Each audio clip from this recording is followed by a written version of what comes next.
Fluency. Lee is making cloth headbands. She has 4 and 28 yards of cloth. She used 2/10 of a yard of cloth for each headband.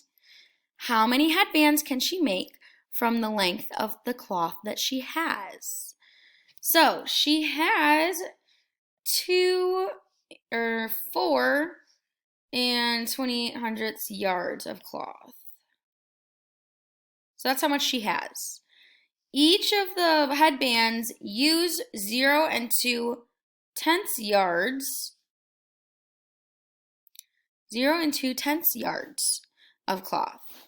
So how many headbands can she make? Well, if we're going to figure out how many headbands she can make, how many can she make with the length of the cloth she has, we are going to divide. So we're going to do 4 and 28 divided by 0 and 200. Now, we must move our decimal over 1 to make it a whole number on the outside. So if we do that on the outside, we must do it to the inside, and we're able to pop it up now. So now, we are going to be able to divide. So 0, 2 is the same thing as 2. So how many times can 2 go into 4? Well, I know that 2 can go into 4 2 times.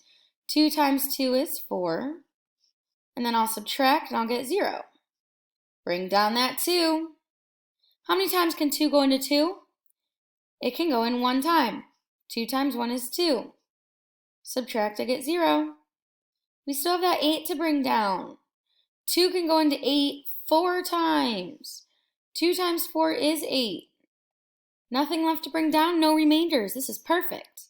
So how many headbands can she actually make?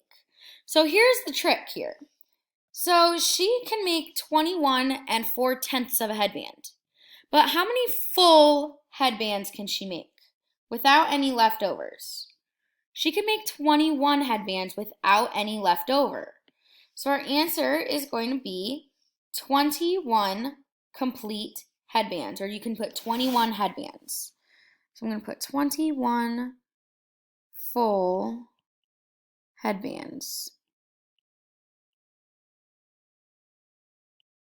And then she'll have some scraps if she maybe wants to put like a bow on it or something. So that's going to be it for our fluency. Great job.